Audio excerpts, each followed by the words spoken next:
Hi friends, എല്ലാവർക്കും phishing craze of വില്ലേജിൻ്റെ മറ്റൊരു പുതിയ വീഡിയോയിലേക്ക് സ്വാഗതം. ഇന്ന് നമ്മൾ വന്നേക്കുന്നത് ലൈവ് കൊഞ്ചുമായിട്ടാണ് വന്നേക്കുന്നത്. ഇത് കോരിയതല്ല, ഇത് ഫാമിലെ കൊഞ്ചാണ്. നമ്മൾ വാങ്ങിച്ചിട്ട് എന്താ വലിയ കൊഞ്ചായതുകൊണ്ട് ഡബിൾ ചൂണ്ടയാണ് കെട്ടിയിട്ടേക്കുന്നത്. ഡബിൾ ചൂണ്ട കെട്ടിയിട്ടതിൻ്റെ ഉദ്ദേശം എന്ന് വെച്ച് കഴിഞ്ഞാൽ ഒരു വാലിൽ അടിച്ചുകൊണ്ട് പോയാലും തല അടിച്ചുകൊണ്ട് പോയാലും ഏതെങ്കിലും ഒരു ചൂണ്ടയിൽ ഉടക്കും. ഒന്നിൽ വാലായിരിക്കും പോകുന്നത്, അല്ലെങ്കിൽ തലയായിരിക്കും പോകുന്നത്. നമ്മളങ്ങനെ ആ കല്ലിൻ്റെ അരിവുകാരുണ്ടെന്ന് ഇന്ന് ലോങ് ഒന്നും പോകുന്നില്ല. അപ്പം നമ്മളെപ്പോലെ തന്നെ നിറയെ ചൂണ്ടക്കാരുണ്ട്. നമ്മുടെ മച്ചാന്മാരാണ് നിൽക്കുന്നത്. നമ്മൾ ഇവിടെ ഇട്ട് നമുക്കൊരു നല്ലൊരു സ്ട്രൈക്ക് കിട്ടിയിട്ടുണ്ടായിരുന്നു അന്ന് നമ്മളെ മീൻ അത് പോവുകയും ചെയ്ത് കയ്യിൽ നിന്ന്. അതിനുശേഷം നമ്മൾ ഇന്നാണ് ഇവിടെ ചൂണ്ടയ്ക്ക് വരുന്നത്. ഇന്ന് വന്ന് നമ്മളിങ്ങനെ ഇട്ട് നോക്കി ഇത് ചവറിൻ്റെ അടിയിലായതുകൊണ്ട് തണലും കൂടെ പറ്റുന്നുണ്ട്, തങ്ങി വന്ന് നിൽക്കും. അങ്ങനെ നമ്മൾ ഇട്ട് ഫസ്റ്റ് ചെറിയൊരു കൊത്തുണ്ട്, എന്താണ് എന്നുള്ളത് അറിയാൻ വയ്യ. ചെറുതായിട്ട് കൊത്തിയൊക്കെയാണ് അത് അടിച്ചിട്ടുണ്ട്. നമ്മൾ നോക്കട്ടെ എന്താണെന്നുള്ളത്. നമുക്ക് കരയിൽ കയറി വരുമ്പോഴത്തേക്ക് അറിയാൻ പറ്റും. അത് നോക്കി അങ്ങനെ എടുത്ത് വലിച്ചു കൊണ്ട് വന്നപ്പോഴത്തേക്ക് ഇതാ വരുന്ന ചെറിയൊരു അഴുവ, അതായത് ഹമൂർ മോൺസ്റ്ററാണ്. എന്തായാലും ഒരു 10-200 ഗ്രാം വരും. കളയുന്നില്ല സംഭവം. ഫസ്റ്റ് കിട്ടിയ മീൻ എന്തായാലും നമുക്ക് കളയാനായിട്ടൊരു താല്പര്യമില്ല. കാരണം വെച്ചാൽ അത്യാവശ്യം സൈസ് ഉണ്ട്, ഒരു 3 പീസിനൊക്കെ വരും. നമ്മളെന്തായാലും കളയേണ്ട ആവശ്യമില്ല. അങ്ങനെ കിട്ടിയ അമൂറിനെ എടുത്ത് നമ്മൾ സഞ്ചിയിലോട്ടാക്കിയിട്ട് അടുത്ത വീണ്ടും നമ്മൾ കൊരുത്തിടാനുള്ള പ്ലാനാണ്. കാരണം വെച്ചാൽ ഈ അടിച്ച് തുടങ്ങിക്കഴിഞ്ഞ് കഴിഞ്ഞാൽ പടപടാന്ന് പറഞ്ഞ് അടിക്കും. ഈ സൈറ്റിൽ നിന്ന് തന്നെയാണ് ഞാൻ ഒരു ദിവസം ഒരു 20-22 ചെമ്പല്ലിയെ പിടിച്ചിട്ടുണ്ടായിരുന്നു. എല്ലാം ചെറിയ സൈസുകളാണ്.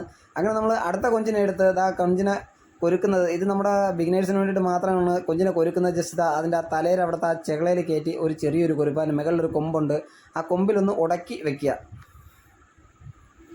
ഉടക്കി വെച്ചതിന് ശേഷം നമ്മളിതാ ചൂണ്ട കയ്യിലെടുത്തിട്ടുണ്ട്. എടുത്ത് ഒരു ജസ്റ്റ് ഒന്ന് താഴോട്ട് ഇറങ്ങുമ്പോഴൊക്കെ സൂക്ഷിക്കണം. കല്ല് വഴുക്കലുണ്ട്, വീണ് കഴിഞ്ഞാൽ ഒരു രക്ഷയും കാണത്തില്ല. നല്ല സുഖ ഇടിയായിരിക്കും കിട്ടുന്നത്. പാറക്കല്ലാണ്.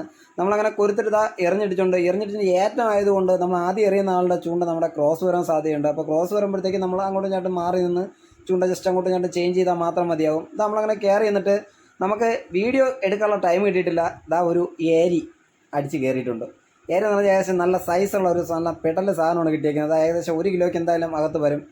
നമുക്ക് എന്തായാലും കിട്ടിയിരിക്കുന്നതല്ലാതെ നല്ല ഫൈറ്റായിരുന്നു, മുട്ടൻ ഫൈറ്റായിരുന്നു. നമുക്ക് ഒന്നും ചെയ്യാൻ പറ്റിയില്ല.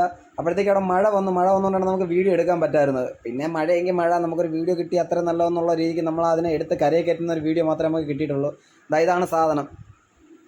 നല്ല സൈസ് സാധനമാണ്. ക്യാമറ ചെസ്റ്റ് ബെൽറ്റാണ് ഇത്രയും ദൂരമായതുകൊണ്ടാണ് നിങ്ങൾക്ക് തോന്നുന്നത്. എൻ്റെ കയ്യിലെ വീതി കണ്ടാൽ തന്നെ നിങ്ങൾക്ക് മനസ്സിലാവും എത്ര ഉണ്ടെന്നുള്ള. കയ്യിൽ ഒതുങ്ങാത്തൊരു മീനാണ് കിട്ടിയിരിക്കുന്നത്. എന്തായാലും ഫുള്ള് ഹാപ്പി, ഫുള്ള് വൈബ്. ഇന്ന് വന്നതിലേക്ക് നമുക്ക് നഷ്ടമില്ല. മാക്സിമം നോസ് പ്ലെയർ കൊണ്ട് തന്നെ നമ്മൾ ഈ ചൂണ്ടേര റിമൂവ് ചെയ്യാനായിട്ട് നോക്കുക. ഒരു ചൂണ്ട പോയാലും കുഴപ്പമില്ല. കാരണം വെച്ചാൽ ഈ ചെമ്പല്ലിയോ അഴുകൊക്കെ ആണെന്നുണ്ടെങ്കിൽ എൻ്റെ വായിക്കകത്ത് കൈ പെട്ട് കഴിഞ്ഞാൽ പിന്നെ നോക്കേണ്ട ആവശ്യമില്ല. അത് കടിച്ച് നല്ല രീതിക്ക് സൂപ്പറാക്കി വെച്ച് തരും. അപ്പോൾ ഈ ചാനൽ ആദ്യമായിട്ട് കാണുന്ന എല്ലാ ഫ്രണ്ട്സുകളും നമ്മുടെ ചാനലൊന്ന് ലൈക്ക് ചെയ്ത് ഷെയർ ചെയ്ത് സബ്സ്ക്രൈബ് ചെയ്ത് കൂടിക്കോ. ഇതുപോലത്തെ പുതിയ വീഡിയോകൾ ഇടുമ്പോൾ നിങ്ങളുടെ സപ്പോർട്ട് നമ്മൾ ഒരുപാട് പ്രതീക്ഷിക്കുന്നുണ്ട്. അങ്ങനെ അതിനെ നമ്മൾ സഞ്ചിയിലോട്ട് എടുത്ത് കയറ്റിയതിന് ശേഷം നമ്മൾ അടുത്തൊന്ന് കൊരുത്തെറിയാനായിട്ട് നോക്കി. പക്ഷേ പരുവം ഭയങ്കര മോശമാണ്, ഭയങ്കരമായിട്ട് വെള്ളം. അതുകൊണ്ട് നമ്മൾ ഫിഷിംഗ് നിർത്തിയിട്ടുണ്ട്.